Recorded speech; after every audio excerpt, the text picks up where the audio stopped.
मोतिहारी में रविवार को सड़क हादसे में 5 लोगों की मौत हो गई, जहां एक बेबाक ट्रक ने 5 बाइक और रिक्शा को उड़ा दिया। हादसे में 6 लोग घायल हैं, जिन्हें इलाज के लिए अस्पताल में भर्ती कराया गया है। हादसे के बाद 4 बाइक ट्रक के नीचे फंस गई, लोगों के शव सड़क पर बिखर गए। मौके पर मौजूद लोगों ने बताया कि बाइक नीचे फंसने के कारण ही ट्रक रुका है। हादसा रकोटवा थाना क्षेत्र के डिप्पू मोड़ पर हुआ। 5 लोगों की मौत की खबर मिलते ही बड़ी संख्या में आसपास के लोग मौके पर जमा हो गए।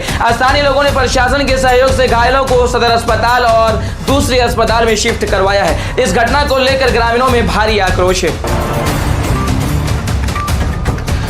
पूर्णिया के इंदिरा गांधी स्टेडियम में एक दिवसीय प्रतिभा खोज एथलेटिक्स प्रतियोगिता का आयोजन किया गया। इसमें 14 और 16 आयु वर्ग की जिले भर की बालिकाओं ने भाग लिया। अंडर 14 आयु वर्ग में 60 मीटर, 600 मीटर लंबी कूद, ऊंची कूद, बॉल बैंक थ्रो और किड्स जेवलिन मुकाबले हुए। वहीं अंडर 16 में 60 मीटर, 600 मीटर लंबी कूद, ऊंची कूद, गोला फेंक, भाला फेंक एवं चक्का फेंक की स्पर्धा कराई गई। एथलेटिक्स प्रतियोगिता की शुरुआत डीडीसी अंजनी कुमारी और डीएसओ रविशंकर झा और संघ के मुख्य संरक्षक डॉक्टर ए.के. गुप्ता ने संयुक्त रूप से उद्घाटन करके किया। प्रतियोगिता के दौरान स्टेडियम की सफाई, स्वास्थ्य सेवा, खिलाड़ियों के लिए पेयजल जैसी सुविधाएं उपलब्ध रही।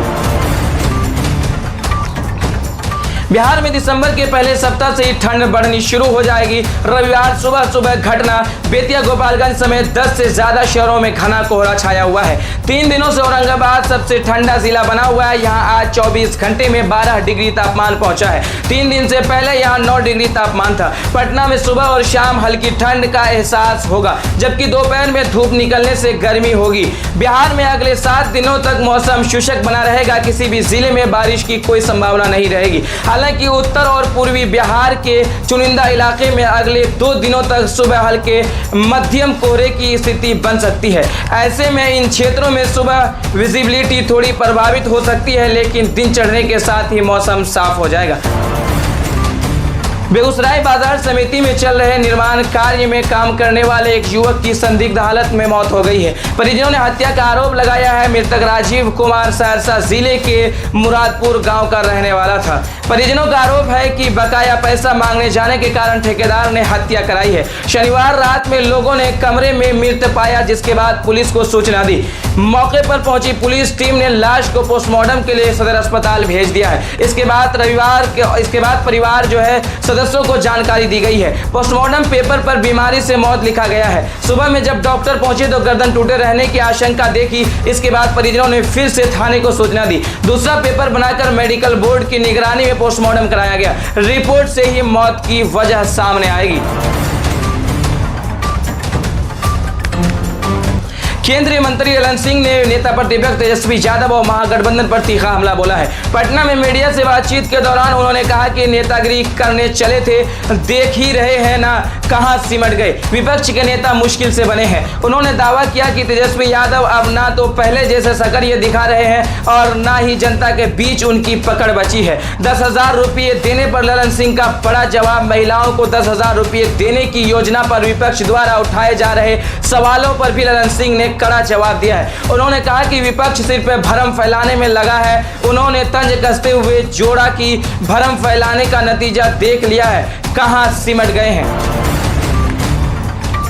सिवान के बसंतपुर थाना क्षेत्र में 11 वर्षीय पलक कुमारी का गला रेता हुआ शव मिलने से सनसनी फैल गई है। शव शनिवार देर शाम कुमकुमपुर पंचायत में घर से लगभग 700 मीटर दूर झाड़ी में बरामद हुआ है।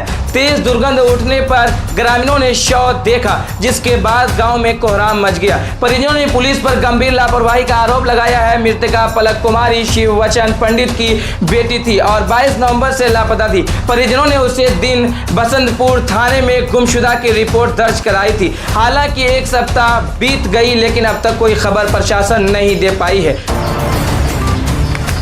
किशनगंज में सिपाही प्रशिक्षण की व्यवस्था का पुलिस अधीक्षक एसपी सागर कुमार ने जायजा लिया। एसपी कुमार खगड़ा स्टेडियम स्थित प्रशिक्षण स्थल पर पहुंचे और आवश्यक पड़ताल की। यह कुल 207 प्रशिक्षु सिपाहियों को प्रशिक्षण दिया जा रहा है, जो सभी अररिया जिले से आए हैं।